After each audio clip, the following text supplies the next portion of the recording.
ಎಲ್ರಿಗೂ ನಮಸ್ಕಾರ. ಲೋಗೋ ನೋಡಿದ ತಕ್ಷಣ ನಿಮ್ಗೆ ಗೊತ್ತಾಗಿರುತ್ತೆ ಇದು ಯಾವ ಥರ ಚಾನಲ್ ಅಂತ. ಹೌದು, ಇದು ಒಂದು ಫೈನಾನ್ಷಿಯಲ್ ಇನ್ವೆಸ್ಟ್ಮೆಂಟ್ ಮತ್ತು ಸ್ಟಾಕ್ ಮಾರ್ಕೆಟ್ ರಿಲೇಟೆಡ್ ಚಾನಲ್ ಆಗಿರುತ್ತೆ. ಇಲ್ಲಿ ನಾವು ಫೈನಾನ್ಷಿಯಲ್ ಇನ್ವೆಸ್ಟ್ಮೆಂಟ್ ಮತ್ತು ಸ್ಟಾಕ್ ಮಾರ್ಕೆಟ್ ಬಗ್ಗೆ ಮತ್ತು ಸ್ಟಾಕ್ ಮಾರ್ಕೆಟಲ್ಲಿ ಫಂಡಮೆಂಟಲ್ ಮತ್ತು ಟೆಕ್ನಿಕಲ್ ಅನಾಲಿಸಿಸ್ ಬಗ್ಗೆ ತಿಳ್ಕೊಳ್ಳೋಣ. ಬನ್ನಿ ಈಗ ಮೇನ್ ಟಾಪಿಕ್ ಬರೋಣ. ಸ್ಟಾಕ್ ಮಾರ್ಕೆಟ್ ಅಥವಾ ಶೇರ್ ಮಾರ್ಕೆಟ್ ಇದು ಒಂದು ಗ್ಯಾಂಬ್ಲಿಂಗಾ ಅಥವಾ ಬಿಸ್ನೆಸ್ಸಾ ಅಂತ ತಿಳ್ಕೊಳ್ಳೋಣ. ಅದಕ್ಕೆ ಮುಂಚೆ ಸ್ಟಾಕ್ ಮಾರ್ಕೆಟಲ್ಲಿ ಎರಡು ಥರ ಜನ ಇರ್ತಾರೆ. ಅದು ಏನಂತಂದರೆ ಒಂದು ಕ್ಯಾಟಗರಿ ಜನ ಬಂದ್ಬಿಟ್ಟು ಇನ್ವೆಸ್ಟ್ಮೆಂಟ್ ಮಾಡ್ತಾರೆ ಸ್ಟಾಕ್ ಮಾರ್ಕೆಟಲ್ಲಿ.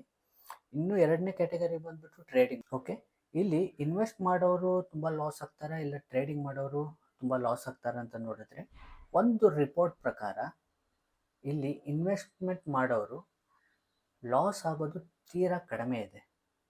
ಹಾಗಂತ ಇನ್ವೆಸ್ಟ್ಮೆಂಟ್ ಮಾಡೋರು ಎಲ್ಲ ಸ್ಟಾಕ್ ಮಾರ್ಕೆಟಲ್ಲಿ ಇನ್ವೆಸ್ಟ್ ಮಾಡೋರು ಎಲ್ಲರೂ ಪ್ರತಿಯೊಬ್ಬರು ಪ್ರಾಫಿಟಲ್ಲಿ ಇದ್ದಾರೆ ಅಂತಂದರೆ ಇಲ್ಲ, ಅದರಲ್ಲಿ ಕೂಡ ಲಾಸ್ ಇದೆ. ಬಟ್ ಅದರಲ್ಲಿ ರಿಸ್ಕ್ ಕಡಿಮೆ ಇದೆ ಮತ್ತು ಲಾಸಸ್ ಆಗೋರು ಪರ್ಸೆಂಟೇಜ್ ಕೂಡ ತೀರಾ ಕಡಿಮೆ ಇದೆ. ಮತ್ತು ಟ್ರೇಡಿಂಗ್ ಬರೋಣ. ಎರಡನೇ ಕ್ಯಾಟಗರಿ ಜನದಲ್ಲಿ ಟ್ರೇಡಿಂಗಲ್ಲಿ ಎಸ್ಪೆಷಲಿ ಡೆರಿವೇಟಿವ್ ಅಂತಂದರೆ ಫ್ಯೂಚರ್ ಆ್ಯಂಡ್ ಆಪ್ಷನ್ಸ್ ಬರುತ್ತಲ್ಲ, ಅದರಲ್ಲಿ ಟ್ರೇಡ್ ಮಾಡೋರು 99% ಜನ ಲಾಸ್ ಮೇಕರ್ಸ್ ಆಗಿರ್ತಾರೆ. ಓಕೆ, ಒಂದು ಸೆಬಿ ರಿಪೋರ್ಟ್ ನೋಡೋಣ. ಈ ಸೆಬಿಯಲ್ಲಿ ಇವಾಗ ಹೇಳೋದು ಏನಂತಂದರೆ, ಈ ಡೆರಿವೇಟಿವಲ್ಲಿ ಅಂದರೆ ಫ್ಯೂಚರ್ ಆ್ಯಂಡ್ ಆಪ್ಷನಲ್ಲಿ 90% ಜನ ಲಾಸಲ್ಲಿರ್ತಾರೆ ಅಂತ. ಓಕೆ, 90% ಲಾಸಲ್ಲಿದ್ದಾರೆ. ಎಸ್ಪೆಷಲಿ ಆ್ಯಾವ್ರೇಜ್ ಆಗಿ 50,000 ರೂಪಾಯಿ ಅವರು ಕಳ್ಕೊಳ್ತಾ ಇದ್ದಾರೆ ಈ ಫ್ಯೂಚರ್ ಆ್ಯಂಡ್ ಆಪ್ಷನಲ್ಲಿ. ಓಕೆ, ಅಂದರೆ ಇನ್ನು 10% ಜನ ಬಂದುಬಿಟ್ಟು ಲಾಭದಲ್ಲಿದ್ದಾರೆ ಅಂತಂದರೆ ಇಲ್ಲ. ಅದರಲ್ಲಿ 10%ಅಲ್ಲಿ 5% ಜನ ಬಂದುಬಿಟ್ಟು ಬ್ರೇಕ್ ಇವನ್ನಲ್ಲಿದ್ದಾರೆ. ಬ್ರೇಕ್ ಇವನ್ ಅಂತಂದರೆ ಯಾವುದೇ ಥರದ್ದು ಪ್ರಾಫಿಟು ಮಾಡಿಲ್ಲ, ಯಾವುದೇ ಥರದ್ದು ಲಾಸು ಮಾಡಿಲ್ಲ, ಬ್ರೇಕ್ ಇವನ್ನಲ್ಲಿದ್ದಾರೆ. ಸರಿ, ಇನ್ನೂ 5% ಜನ ಪ್ರಾಫಿಟಲ್ಲಿದ್ದಾರೆ ಅಂತಂದರೆ ಅದು ಕೂಡ ಇಲ್ಲ. ಅದರಲ್ಲಿ 4% ಜನ ಬಂದುಬಿಟ್ಟು ಅವರು ಬ್ಯಾಂಕ್ ಎಫ್ ಡಿ ಇದೆಯಲ್ಲ, ಆ ಬ್ಯಾಂಕ್ ಎಫ್ ಡಿ ಅಷ್ಟು ಮಾತ್ರ ಅರ್ನ್ ಮಾಡ್ತಾ ಇದ್ದಾರೆ ಅಂತ. ಅಂದರೆ ಇಲ್ಲಿ ಸ್ಟಾಕ್ ಮಾರ್ಕೆಟಲ್ಲಿ ರಿಸ್ಕು ಇದೆ, ಬಟ್ ಬ್ಯಾಂಕ್ ಎಫ್ ಡಿಯಲ್ಲಿ ರಿಸ್ಕ್ ಯಾವುದೂ ಇಲ್ಲ. 6 to 7% ಏನು ಪರ್ ಆ್ಯನಮ್ ಅರ್ನ್ ಮಾಡ್ತಾ ಇದ್ದಾರೋ ಬ್ಯಾಂಕ್ ಎಫ್ ಡಿಯಲ್ಲಿ, ಅಷ್ಟೇ ಇವರು ಈ ಸ್ಟಾಕ್ ಮಾರ್ಕೆಟಲ್ಲಿ ಅರ್ನ್ ಮಾಡ್ತಾರೆ ಈ ಡೆರಿವೇಟಿವಲ್ಲಿ, ಅಂದರೆ ಫ್ಯೂಚರ್ ಆ್ಯಂಡ್ ಆಪ್ಷನಲ್ಲಿ. ಓಕೆ, ಮತ್ತು 1% ಜನ ಮಾತ್ರ ಇದರಲ್ಲಿ ಪ್ರಾಫಿಟ್ ಮಾಡ್ತಾ ಇದ್ದಾರೆ. ಆ 1% ಜನ ಹೇಗೆ ಪ್ರಾಫಿಟ್ ಮಾಡ್ತಾ ಇದ್ದಾರೆ, ಈ 99% ಏನಕ್ಕೆ ಲಾಸ್ ಆಗ್ತಾ ಇದ್ದಾರೆ ಅಂತ ಈ ವಿಡಿಯೋದಲ್ಲಿ ನೋಡೋಣ. ಫಸ್ಟು ನೋಡಬೇಕಂದ್ರೆ ಈ ಲಾಸ್ ಮೇಕರ್ಸು, ಈ 99% ಜನ ಲಾಸ್ ಏನಕ್ಕೆ ಆಗ್ತಾರೆ ಅಂತಂದರೆ, ಅವರು ಯಾವುದೇ ಥರದ್ದು stock market and future and option ಬಗ್ಗೆ ಯಾವುದೇ ಥರದ್ದು ನಾಲೆಜ್ ಇಲ್ಲದೆ, ಅಂದರೆ ಸ್ಟಾಕ್ ಮಾರ್ಕೆಟ್ ಅಂದರೆ ಏನು ಅಂತ ತಿಳ್ಕೊಳ್ಳದೆ, ಅದ್ರ ಬಗ್ಗೆ ಸ್ವಲ್ಪನೂ ನಾಲೆಜ್ ಇಲ್ಲದೆ, ಅರಿವಿಲ್ಲದೆ ಅವ್ರು ಬರೋದ್ರಿಂದ ತುಂಬ ಜನ ಇದರಲ್ಲಿ ಲಾಸ್ ಆಗ್ತಾರೆ. ಇನ್ನೂ ಕೆಲವರು ಏನಂತಂದರೆ ಹಾಫ್ ನಾಲೆಜ್, ಅಂದರೆ ಸ್ವಲ್ಪ ಟೈಮ್ ಮಾತ್ರ ಅವರು ಏನೋ ಒಂದು ಯಾವುದೋ ಕ್ಲಾಸ್ಗೆ ಹೋಗಿರ್ತಾರೆ, ಇಲ್ಲಾಂದರೆ ಯಾವುದೋ ಯೂಟ್ಯೂಬ್ ನೋಡಿರ್ತಾರೆ. ಈ ರೀತಿ ನೋಡಿಬಿಟ್ಟು ಬರೋರು ಕೂಡ ಲಾಸ್ ಮೇಕರ್ಸ್ ಆಗಿರ್ತಾರೆ. ಓಕೆ, ಇನ್ನೂ ಕೆಲವರು ಅಂತಂದರೆ ಯಾವುದೋ ಕ್ಲಾಸ್ಗೆ ಹೋಗಿರ್ತಾರೆ, ಅಲ್ಲಿ ಪ್ರಾಪರಾಗಿ ಕಲ್ತಿರಲ್ಲ, ಅಂದರೆ ಹಾಫ್ ನಾಲೆಜಲ್ಲಿ ಇರ್ತಾರೆ. ಹಾಫ್ ನಾಲೆಜ್ ಅಂತಂದರೆ ಅವ್ರು ಅರ್ಧಂಬರ್ಧ ಕಲ್ತಿರ್ತಾರೆ. ಆ ಅರ್ಧಂಬರ್ಧ ಯಾವುದೋ ಒಂದು ಸ್ಟ್ರಾಟಜಿ ಮಾತ್ರ ಇಟ್ಕೊಂಡು ಆ ಸ್ಟ್ರಾಟಜಿಯಲ್ಲಿ ಅಂದರೆ ಅದನ್ನು ಕಂಪ್ಲೀಟಾಗಿ ಅವರು ಇನ್ ಡೆಪ್ತಾಗಿ ಅವ್ರು ಲರ್ನ್ ಮಾಡಿರಲ್ಲ, ಸ್ವಲ್ಪ ಪ್ರಮಾಣದಲ್ಲಿ ಮಾತ್ರ ಅದನ್ನ ಲರ್ನ್ ಮಾಡಿರ್ತಾರೆ. ಆ ಲರ್ನಿಂಗಲ್ಲಿ ಬಂದು ಅವರು ಹೈ ರಿಸ್ಕ್ ತೊಗೊಂಡು ಟ್ರೇಡ್ ಮಾಡೋದ್ರಿಂದ ಅವರು ಆ 99%ಗೆ ಬರ್ತಾರೆ. ಇನ್ನು ಕೆಲವರು ಏನಂತಂದರೆ ಗ್ಯಾಮ್ಲಿಂಗ್ ಮೈಂಡ್ಸೆಟ್ ಅಂತೀವಿ. ಈ ಗ್ಯಾಮ್ಲಿಂಗ್ ಮೈಂಡ್ಸೆಟ್ ಅಂತಂದರೆ ಅದು ಇವಾಗ ಆಪ್ಷನಲ್ಲಿ ಹೇಗೆ 10 ರೂಪೀಸ್ 100 ರೂಪೀಸ್ ಆಗುತ್ತೆ, 500 ರೂಪೀಸ್ ಆಗ್ಬೋದು, ಇಲ್ಲಾಂತಂದ್ರೆ 0 ಕೂಡ ಆಗ್ಬೋದು. 500 ರೂಪೀಸ್ ಪ್ರೀಮಿಯಮ್ ಏನಾಗುತ್ತೆ 1000 ಆಗ್ಬೋದು, ಇಲ್ಲಾಂತಂದರೆ 0 ಕೂಡ ಆಗ್ಬೋದು, ಇನ್ನು ಅದಕ್ಕಿಂತ ಕಡಿಮೆ ಕೂಡ ಆಗ್ಬೋದು. ಓಕೆ, ಅಂದರೆ 500ಗಿಂತ ಕಡಿಮೆ ಕೂಡ ಆಗ್ಬೋದು. ಈ ಥರ ಚಾನ್ಸಸ್ ಇರೋದ್ರಿಂದ ಸ್ಟಾಕ್ ಮಾರ್ಕೆಟಲ್ಲಿ ಈ ಎಸ್ಪೆಷಲಿ ಈ ಆಪ್ಷನ್ಸಲ್ಲಿ ಜನ ಏನು ಮಾಡ್ತಾರೆ, ಗ್ಯಾಂಬ್ಲಿಂಗ್ ಮೈಂಡ್ಸೆಟ್ಟು, ಕಡಿಮೆ ದುಡ್ಡು ತಂದು ಬಂದರೆ ಬಂತು, ಇಲ್ಲಾಂದರೆ ಹೋದರೆ ಹೋಯಿತು ಅಂತ ಆ ಮೈಂಡ್ಸೆಟ್ ಇಟ್ಕೊಂಡು ಬಂದುಬಿಟ್ಟು ಸುಮ್ಮನೆ ಬೈ ಮಾಡೋ, ಒಂದು ಗ್ರೀನ್ ಕ್ಯಾಂಡಲ್ ಬಂದರೆ ಬೈ ಮಾಡೋದು, ಇಲ್ಲಾಂದರೆ ರೆಡ್ ಕ್ಯಾಂಡಲ್ ಬಂದರೆ ಸೆಲ್ ಮಾಡೋದು, ಈ ರೀತಿ ಮೈಂಡ್ಸೆಟ್ ಇಟ್ಕೊಂಡು ಬಂದುಬಿಟ್ಟು ಟ್ರೇಡ್ ಮಾಡ್ತಾ ಇರ್ತಾರೆ. ಓಕೆ, ಈ ರೀತಿ ಇನ್ನೂ ಕೆಲವೊಂದು ಹಲವಾರು ರೀಸನಿಂದ ಲಾಸ್ ಆಗ್ತಾ ಇದ್ದಾರೆ. ಅದನ್ನು ನಾವು ಬರೋ ದಿನಗಳಲ್ಲಿ ನೋಡೋಣ ಒಂದೊಂದು ಸ್ಟೆಪ್ ಬೈ ಸ್ಟೆಪ್ಪು. ಮತ್ತು ಈ 1% ಜನ ಹೇಗೆ ಪ್ರಾಫಿಟ್ ಮಾಡ್ತಾ ಇದ್ದಾರೆ ಅಂತಂದರೆ, ಅವರು ಲರ್ನಿಂಗಿಗೆ ತುಂಬ ಟೈಮ್ ಕೊಡ್ತಾ ಇದ್ದಾರೆ. ಅಂದರೆ ಒಂದು ಲರ್ನಿಂಗಿಗೆ ಅವರು ಹತ್ರ 2 to 3 ಇಯರ್ಸ್ ಅದಕ್ಕೆ ಫುಲ್ ಡೆಪ್ತಾಗಿ ಲರ್ನಿಂಗ್ ಮಾತ್ರ ಕಲಿತಾ ಇರ್ತಾರೆ. ಅಂದರೆ ಸ್ಟಾಕ್ ಮಾರ್ಕೆಟ್ ಅಂದರೆ ಏನು, ಬೇಸಿಕ್ಕಿಂದ ಹಿಡಿದು ಅಡ್ವಾನ್ಸ್ವರೆಗೂ ಒಂದು ಯಾವ್ದಾದ್ರು ಒಂದು ಟ್ರೇಡಿಂಗ್ ಸೆಟಪ್ನ ಇಟ್ಕೊಂಡು ಮಾತ್ರ ಅದನ್ನ ಫೋಕಸ್ ಮಾಡಿ 2 to 3 years up trend, down trend, sideways ಮಾರ್ಕೆಟಲ್ಲಿ ಎಲ್ಲ ಕಂಪ್ಲೀಟಾಗಿ ಅದನ್ನ ತಿಳ್ಕೊಂಡಿರ್ತಾರೆ.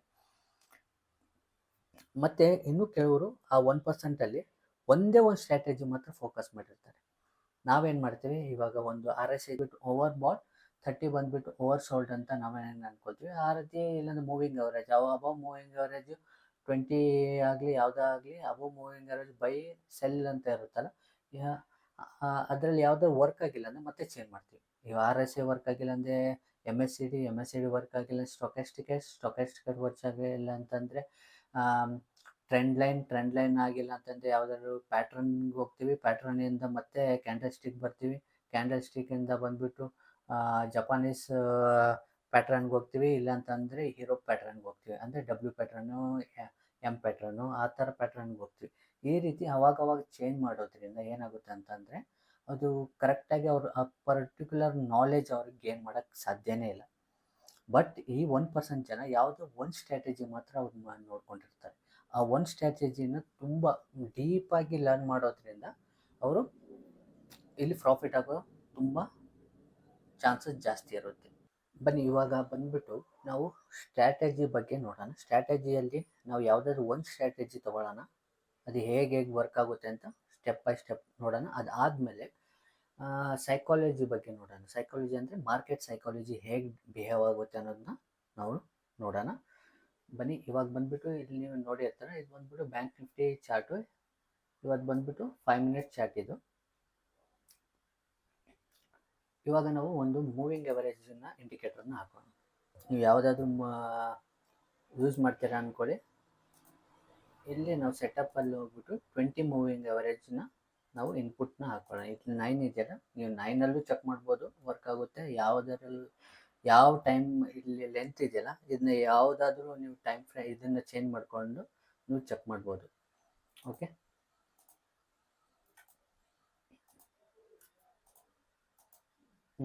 ಬನ್ನಿ ಇವಾಗ ನೋಡಿ, ಇದು ರೂಲ್ ಏನು, ಈ 20 moving average simple moving average ಇದು. ಈ ಮೂವಿಂಗ್ ಅವರೇಜ್ ಮೇಲೆ ಹೋದರೆ ಬೈಯಿಂಗು, ಈ ಮೂವಿಂಗ್ ಅವರೇಜ್ ಕೆಳಗಡೆ ಬಂದರೆ ಸೆಲ್ಲು ಅಲ್ವಾ. ಈ ಬ್ಯಾಕ್ ಟೆಸ್ಟ್ ಮಾಡೋಣ ಇವಾಗ. ನೋಡಿ ಇವತ್ತು 27 ಮಾರ್ಚ್ 2024. ಇವತ್ತು ನೋಡಿ, ಇವತ್ತು ಬಂದುಬಿಟ್ಟು ಈ 5 ಮಿನಿಟ್ ಕ್ಯಾಂಡಲು ಅಬವ್ ಮೂವಿಂಗ್ ಅವರೇಜಲ್ಲಿ ಕ್ಲೋಸ್ ಆಗಿದೆ. ಇಲ್ಲಿ ಏನಾಗುತ್ತೆ ನಮ್ಗೆ ನೋಡಿ, ಇಲ್ಲಿ ಬೈ ಸಿಕ್ತು. ಓಕೆ, ಇದು ಇಲ್ಲಿ ಸ್ಟಾಪ್ ಲಾಸ್ ಇಡ್ಬೋದು, ಇಲ್ಲಾಂತಂದರೆ ಈ ಕ್ಯಾಂಡಲ್ ಸ್ಟಾಪ್ ಲಾಸ್ ಇರುತ್ತೆ. ಇದು ಅಪ್ಸೈಡ್ ಹೋಗಿದೆ. ಇನ್ನೊಂದು ನೆಕ್ಸ್ಟ್ ಏನು, ಇಲ್ಲಿದು ಕೆಳಗಡೆ ಹೋಗಿದ ತಕ್ಷಣ ಸೆಲ್ ಮಾಡಬೇಕು. ಇಲ್ಲಿ ಸೆಲ್ಲು, ಇಲ್ಲಿ ಸ್ಟಾಪ್ ಲಾಸು. ಇದಾದಮೇಲೆ ಇಲ್ಲಿ ನೋಡಿ, ಇಲ್ಲಿ ಪೂರ್ತಿ ಇಲ್ಲಿ ಸ್ಟಾಪ್ ಲಾಸ್ ಹಿಟ್ಟೇ ಆಗಿಲ್ಲ. ಇದು ಕೆಳಗಡೆ ಹೋಗಿ ಮತ್ತೆ ಕೆಳಗಡೆನೇ ಬಂದಿದೆ. ಇದು ಮಾತ್ರ ಅಲ್ಲ, ಇನ್ನು ನೆಕ್ಸ್ಟ್ ನೋಡೋಣ, ಬ್ಯಾಕ್ ಟೆಸ್ಟ್ ಮಾಡೋಣ. ಸೇಮ್, ಇದು ಕೆಳಗಡೆ ಸೆಲ್ಲಿಂಗು, ಇದು ಮೇಲೆ ಬೈಯಿಂಗು. ನೋಡಿ, ಇದು ಮೇಲೆ ಮೂವಿಂಗ್ ಅವರೇಜ್ ಮೇಲೆ ಬೈ, ಇದು ಕೆಳಗಡೆ ಸೆಲ್, ಬೈ, ಇದು ಸೆಲ್. ನೋಡಿ, ಇದು ಬೈ, ಇದು ಸೆಲ್. ನೋಡಿ, ಇದು ಬೈ, ಇಲ್ಲಿ ಬಂದಿದ ತಕ್ಷಣ ಸೆಲ್.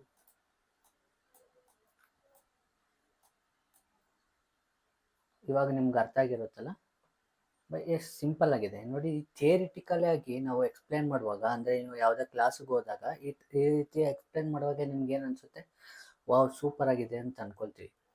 ಬಟ್ ಇದರಲ್ಲಿ ಪ್ರಾಫಿಟ್ ಮಾಡ್ಬೋದಾ? ಖಂಡಿತ ಮಾಡ್ಬೋದು. ಆದರೆ ನೀವು ಜಸ್ಟು, ನಾನು ಇವಾಗ ಸಿಂಪಲ್ಲಾಗಿ ಇವಾಗ ಈ 20 ಮೂವಿಂಗ್ ಅವರೇಜ್ ಮೇಲೆ ಬೈ, ಇದು ಮೂವಿಂಗ್ ಅವರೇಜ್ ಕೆಳಗಡೆ ಹೋದರೆ ಸೆಲ್. ಇದು ನೀವು ಯಾವ ಟೈಮ್ ಫ್ರೇಮ್ಗಾದರೂ ಚೇಂಜ್ ಮಾಡ್ಕೊಳ್ಳಿ. 20 ಹಾಕಿ, 9 ಹಾಕಿ, 5 ಹಾಕಿ, 50 ಹಾಕಿ, 100 ಹಾಕಿ, 150 ಹಾಕಿ, 200 ಹಾಕಿ, ಯಾವುದಾದ್ರೂ ಎಲ್ಲತ್ರಲ್ಲೂ ವರ್ಕ್ ಆಗುತ್ತೆ. ಟೈಮ್ ಫ್ರೇಮು ಅಷ್ಟೇ, 5 ಮಿನಿಟ್ಸ್ ಹಾಕಿ, 15 ಮಿನಿಟ್ಸ್ ಹಾಕಿ, ನೋಡಿ 15 ಮಿನಿಟ್ಸಲ್ಲಿ ಹಾಕ್ತೀನಿ, 15 ಮಿನಿಟ್ಸಲ್ಲಿ ನೋಡಿ ಇನ್ನೂ ಕ್ಲಿಯರಾಗಿ ಬಂದಿದೆ ನೋಡಿ. ಇದ್ರ ಕಡೆಗೆ ಸೆಲ್ಲಿಂಗೇ ಇದೆ, ಯಾವುದು ಇಲ್ಲಿ ನೋಡಿ ಬೈಯಿಂಗ್ ಬಂದಿದೆ, ಇಲ್ಲೇ ಬೈ ಇಮಿಡಿಯೇಟಾಗಿ ನೋಡಿದ್ರ. ಇಲ್ಲೂ ಅಷ್ಟೇ 15 ಮಿನಿಟ್ಸ್ ಬೈ, ಇಲ್ಲಿ ಸೆಲ್ಲು, ಇಲ್ಲಿ ಬೈ, ಇಲ್ಲಿ ಸೆಲ್ಲು ನೋಡಿ. ಆದರೂ ಇಷ್ಟು ಸಿಂಪಲ್ ಆಗಿದೆ, ಆದರೂ ಜನಗಳು ಪ್ರಾಫಿಟ್ ಏನಕ್ಕೆ ಮಾಡ್ತಾ ಇಲ್ಲ ಅಂತ ನೀವು ಯಾವತ್ತಾದ್ರೂ ಯೋಚನೆ ಮಾಡಿದ್ದೀರಾ? ಕಾರಣ ಏನಂತಂದರೆ, ಇದನ್ನು ನೀವು ನಾಟ್ ಇನ್ ಮೂವಿಂಗ್ ಎವರೇಜ್, ನೀವು ಯಾವುದೇ ಇಂಡಿಕೇಟರ್ ಹಾಕೊಳ್ಳಿ, ಯಾವುದೇ ಇಂಡಿಕೇಟರ್ ಹಾಕೊಂಡ್ರು ಕೂಡ ನೀವು ಅದರಲ್ಲಿ ಈ ಬ್ಯಾಕ್ ಟೆಸ್ಟ್ ಮಾಡಿದಾಗ ಇದು ವರ್ಕ್ ಆಗುತ್ತೆ, 100% ವರ್ಕ್ ಆಗುತ್ತೆ. ಸಿಂಪಲ್ ಆಗಿರುತ್ತೆ. ನಿಮ್ಗೆ ಯಾವ ಇಂಡಿಕೇಟರ್ ಆಗಿ ತೊಗೊಳ್ಳಿ, RSI ತೊಗೊಳ್ಳಿ, MACD ತೊಗೊಳ್ಳಿ, ಸ್ಟೊಕ್ಯಾಸ್ಟಿಕ್ ತೊಗೊಳ್ಳಿ, ಇಲ್ಲಾಂದರೆ ನಿಮ್ಗೆ ಯಾವುದೇ ಇಷ್ಟ ಆಗುತ್ತೋ ಬೆಸ್ಟ್ ಇಂಡಿಕೇಟರ್ ಯಾವುದು ಅಂತ ನಿಮ್ಮ ಪ್ರಕಾರ ಬೆಸ್ಟ್ ಇಂಡಿಕೇಟರ್ ಯಾವುದು ಅಂದ್ಕೊಳ್ತೀರೋ ಅದನ್ನು ಯಾವ್ದು ಬೇಕಾದ್ರೂ ತೊಗೊಂಡು ಬ್ಯಾಕ್ ಟೆಸ್ಟ್ ಮಾಡಿ, ಎಲ್ಲದರಲ್ಲೂ ವರ್ಕ್ ಆಗುತ್ತೆ. ಬಟ್ ರಿಯಲ್ ಟೈಮ್ ಅಂದರೆ ಮಾರ್ಕೆಟ್ ಟೈಮಲ್ಲಿ ಆದರೂ ಕೂಡ ಯಾರೂ ಲಾಭ ಮಾಡೋಕ್ಕಾಗಲ್ಲ. ಕಾರಣ ಏನಂತ ಗೊತ್ತಾ? ರೀಸನ್ ಬಿಹೇವ್ ಅಂದರೆ ಮಾರ್ಕೆಟ್ ಬಿಹೇವ್ ಮತ್ತು ಡಿಫ್ರೆಂಟ್ ಪ್ಯಾಟ್ರನ್ಗಳು ಚೇಂಜ್ ಆಗೋದ್ರಿಂದ. ಎಕ್ಸಾಂಪಲ್ಗೆ ಇದು ಕಂಪ್ಲೀಟಾಗಿ ನೋಡಿ, ಇದು ಕಂಪ್ಲೀಟಾಗಿ ಸೈಡ್ ವೇಸ್ ಮಾರ್ಕೆಟ್ ಅಲ್ವಾ? ನೋಡಿ ಇಲ್ಲಿ ಕಂಪ್ಲೀಟಾಗಿ ಸೈಡ್ ವೇಸ್ ಮಾರ್ಕೆಟ್. ನಾವು ಇಲ್ಲೇನಂದರೆ ಇಲ್ಲಿ ಸೆಲ್ ಮಾಡಿದ ತಕ್ಷಣ ಇಲ್ಲಿ ಸ್ಟಾಪ್ ಲಾಸ್ ಇಟ್ವಿ, ಇದೇನಾಗಿದೆ, ಇದು ಮೇಲೋಗಿದೆ, ಮತ್ತೆ ಕೆಳಗಡೆ ಬಂದಿದೆ, ಮತ್ತೆ ಇಲ್ಲಿ ಹೋಗಿ ನೋಡಿ ಮೇಲೋಗಿದೆ. ಇಷ್ಟುವರೆಗೂ ನಿಮ್ಮ ರಿಯಲ್ ಮಾರ್ಕೆಟಲ್ಲಿ ಇಲ್ಲಿ ನೋಡೋದ್ರೆ ಈಸಿ ಅನಿಸುತ್ತಲ್ವ? ಇವಾಗ ಥಿಯರಿಟಿಕಲಿ ನಾನು ನಿಮ್ಗೆ ಎಕ್ಸ್ಪ್ಲೇನ್ ಮಾಡೋದ್ರಿಂದ ವಾವ್ ಸೂಪರ್ ಅಂತ ನಾವು ಇದೇ ರೀತಿಯೇ ಕ್ಲಾಸಲ್ಲಿ ಹೋದರೂ ಅಷ್ಟೇ. ನೀವು ಯಾವುದೇ ಕ್ಲಾಸಿಗೆ ಹೋಗಿ ಅದು ನಿಮ್ಗೆ ಹೆಲ್ಪ್ ಮಾಡೋದು ಓನ್ಲಿ 20% ಮಾತ್ರ. ನಿಮಗೆ ಬಾಕಿ 80% ನಿಮ್ಮಿಂದ ಮಾತ್ರ ಸಾಧ್ಯ. ಅಂದರೆ ನೀವು ಅದಕ್ಕೆ ಟೈಮ್ ಕೊಡಬೇಕು, 2 ಇಯರ್ಸ್ ಇಲ್ಲಾಂದರೆ 3 ಇಯರ್ಸ್ ಟೈಮ್ ಕೊಡಬೇಕಾಗುತ್ತೆ. ಟೈಮ್ ಕೊಟ್ಬಿಟ್ಟು ನೀವು ಪ್ರಾಕ್ಟೀಸ್ ಮಾಡಬೇಕಾಗುತ್ತೆ. ಆ ಪ್ರಾಕ್ಟೀಸ್ ಮಾಡೋದ್ರ ಮಾತ್ರ, ಬಿಹೇವ್ಸ್ನ ನೀವು ಕ್ಲೀನಾಗಿ ಅರ್ಥ ಮಾಡಿಕೊಂಡ್ರೆ ಮಾತ್ರ ಇಲ್ಲಿ ಪ್ರಾಫಿಟ್ ಮಾಡೋಕ್ಕಾಗೋದು. ನೀವು ಜಸ್ಟ್ 1 ತಿಂಗಳು ಇಲ್ಲ 6 ತಿಂಗಳು ಕಲ್ತ್ಬಿಟ್ಟು ಬಂದುಬಿಟ್ಟು ನಾನು ಇಲ್ಲಿ ಪ್ರಾಕ್ಟೀಸ್ ಮಾಡ್ತೀನಿ, ಇಲ್ಲಿ ಬಂದುಬಿಟ್ಟು ನಾನು ಟ್ರೇಡ್ ತೊಗೊಳ್ತೀನಿ ಅಂತಂದರೆ ಆಗಲ್ಲ. ಇನ್ ಕೇಸ್ ನೀವು ಕೆಲವೊಂದು ಅಪ್ ಟ್ರೆಂಡ್ ಇಲ್ಲ ಡೌನ್ ಟ್ರೆಂಡಲ್ಲಿ ಇದು ವರ್ಕ್ ಆಗ್ಬೋದು, ಬಟ್ ಆಲ್ಮೋಸ್ಟ್ ಸೈಡ್ ವೇಸ್ ಮಾರ್ಕೆಟಲ್ಲಿ ಇದು ವರ್ಕ್ ಆಗಲ್ಲ. ನೀವು ಡೇ ಕ್ಯಾಂಡಲ್ ಇಟ್ಕೊಳ್ಳಿ, ಇಲ್ಲಾಂತಂದರೆ ಮಂತ್ಲಿ ಕ್ಯಾಂಡಲ್ ಇಟ್ಕೊಳ್ಳಿ, ಯಾವ ಕ್ಯಾಂಡಲ್ ಬೇಕಾದ್ರೆ ಇಟ್ಕೊಳ್ಳಿ. ನೋಡಿ ಡೇ ಕ್ಯಾಂಡಲ್ ಇಟ್ಕೊಳ್ತೀನಿ, ಡೇ ಕ್ಯಾಂಡಲ್ ನೋಡಿ ಇದು ಅಬೌವ್ ಬೈ, ಇಲ್ಲಾಂದ್ರೆ ನೀವು ಬೈ ಅಂದರೆ ನೀವು ಆಪ್ಷನ್ ಬೈ ಆದರೂ ಮಾಡಿ, ಇಲ್ಲಾಂದ್ರೆ ಆಪ್ಷನ್ ಪುಟ್ ಆಪ್ಷನ್ ಇಲ್ಲಿ ನೋಡಿ, ಇಲ್ಲಿ ಇದು ಬಂದುಬಿಟ್ಟು ಕಾಲ್ ಆಪ್ಷನ್ ಆದರೂ ಬೈ ಮಾಡಿ, ಇಲ್ಲ ಪುಟ್ ಆಪ್ಷನ್ನು ಸೆಲ್ ಮಾಡಿ. ಓಕೆ, ಇದು ನೋಡಿ ವರ್ಕ್ ಆಗಿದೆ. ಇಲ್ಲೂ ಇದು ಅಬೌವ್ ಹೋಗಿದೆ, ಇಲ್ಲಿ ನೋಡಿ ಇದು ಮೇಲೆ ಹೋಗಿದೆ. ಸೇಮ್ ಇಲ್ಲಿ ನೋಡಿ ಇಲ್ಲಿ ಮೇಲೆ ಹೋಗಿದೆ. ಇಷ್ಟು ನೋಡಿ, ಇಷ್ಟು ಯಾರು ಕ್ಯಾಪ್ಚರ್ ಮಾಡಿದ್ದಾರೆ? ಇಷ್ಟು ಸಿಂಪಲ್ ಇದೆ ನೋಡಿ. 20 ಮೂವಿಂಗ್ ನಾಟ್ ಇನ್ ಇದು ಮಾತ್ರ ಅಲ್ಲ. ಇವಾಗ PFC ಸ್ಟಾಕ್ ತೊಗೊಳ್ಳಿ, PFC ಅಂತ ಒಂದು ಸ್ಟಾಕ್ ಇದೆ, ಆ ಸ್ಟಾಕ್ ತೊಗೊಳ್ಳಿ. ಆ ಸ್ಟಾಕ್ ನೋಡಿ 20 ಮೂವಿಂಗ್ ಎವರೇಜ್ ಎಲ್ಲಿಂದ ವರ್ಕ್ ಆಗಿದೆ ನೋಡಿ. ಇದು ಸೆಲ್ಲು ನೋಡಿ, ಇಲ್ಲಿ ಸೆಲ್ಲು, ಇದು ಬೈ ಮೂಮೆಂಟ್ ನೋಡಿ, ಇದು ಸೆಲ್ಲು, ಮತ್ತು ಇಲ್ಲಿ ಬೈ ನೋಡಿ. ಸ್ವಿಂಗ್ ಟ್ರೇಡಿಂಗು ಅಷ್ಟೇ.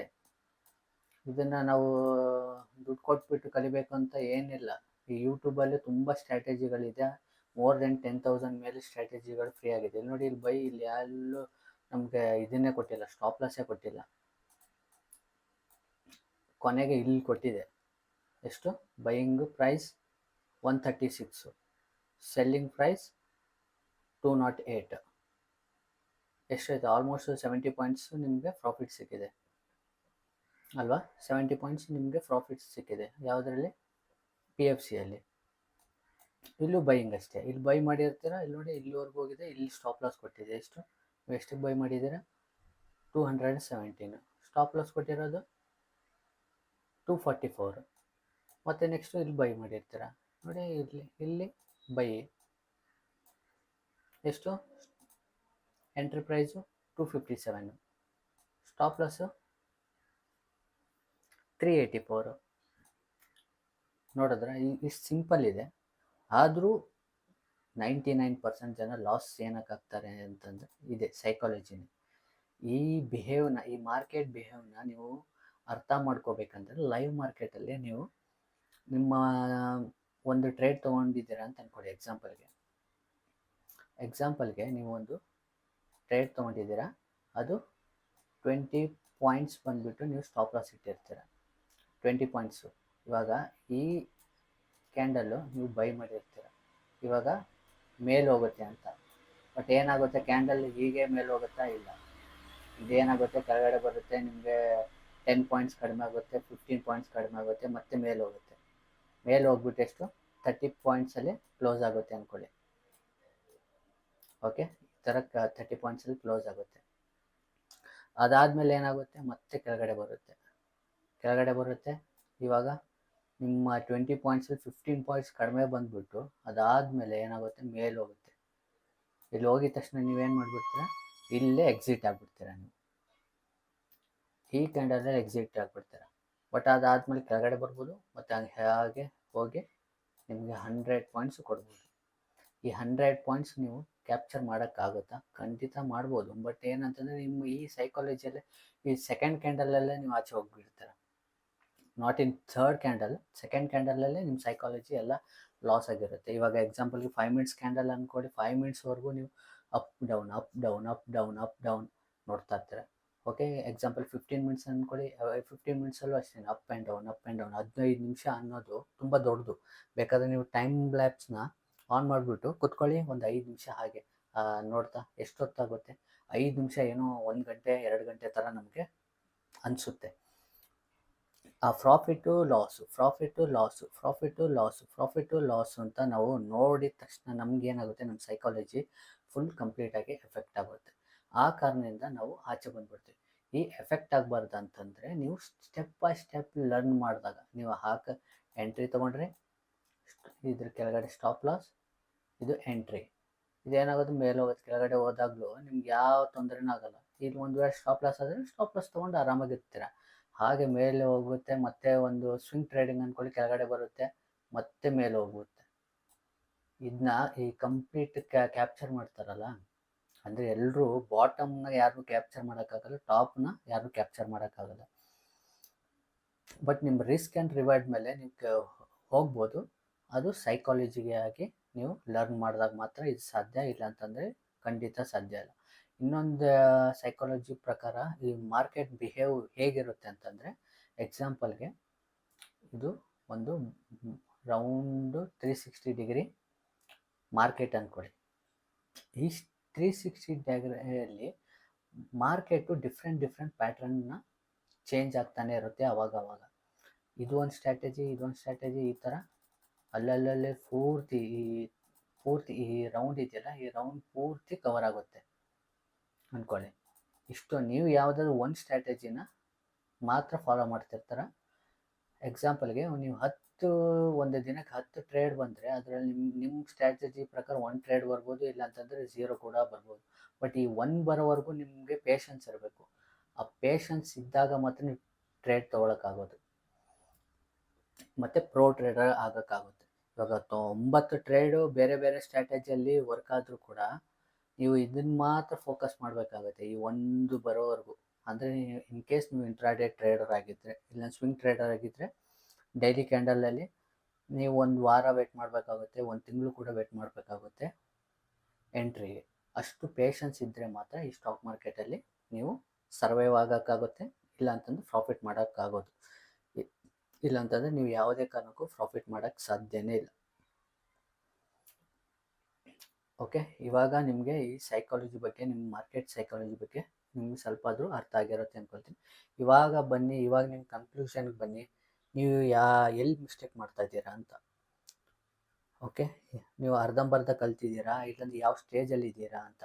ಕೆಲವು ಸರ್ತಿ ನಮಗೂ ಅನಿಸುತ್ತೆ, ಒಂದು 6 ತಿಂಗಳು ಕಲ್ತಾದ್ಮೇಲೆ ಎಲ್ಲ ಕಲ್ತಿದ್ದೀನಿ ಅಂತ ನಮಗೆ ಒಂಥರ ಅನಿಸುತ್ತೆ. ಬಟ್ ಅದು ಆ್ಯಕ್ಚುಲಿ ನಾವು ಏನು ಕಲ್ತಿರಲ್ಲ. ಕಲಿಬೇಕಂದ್ರೆ ತುಂಬ ಟೈಮ್ ಬೇಕು. ಒಂದು 2 to 3 ಇಯರ್ಸ್ ನೀವು ಟೈಮ್ ಕೊಡಿ ಸ್ಟಾಕ್ ಮಾರ್ಕೆಟಲ್ಲಿ, ಆವಾಗ ಮತ್ತೆ ಕಲಿಯೋಕ್ಕಾಗುತ್ತೆ. ಇನ್ನು ಕೆಲವರು 1 ವರ್ಷದಲ್ಲೂ ಕಲಿತಾರೆ, ಇಲ್ಲ ಅಂತಲ್ಲ. 1 ವರ್ಷದಲ್ಲಿ ಕಲಿಯೋರು ಕೂಡ ಅಷ್ಟೇ, ಕಂಪ್ಲೀಟ್ ನಾಲೆಜ್ ತೊಗೊಂಡು ಬನ್ನಿ. ಮಾರ್ಕೆಟ್ ಬಿಹೇವ್ನ ನೀವು ಅರ್ಥ ಮಾಡ್ಕೊಳ್ಳಿ. ಇನ್ನು ನಾನ್ ಡೈರೆಕ್ಷನಲ್ ಟ್ರೇಡರ್ ಆಗಿ ಇವಾಗ ನೋಡಿ 3 ಥರ ಟ್ರೆಂಡ್ ಮಾರ್ಕೆಟಲ್ಲಿ ಬರ್ತದೆ.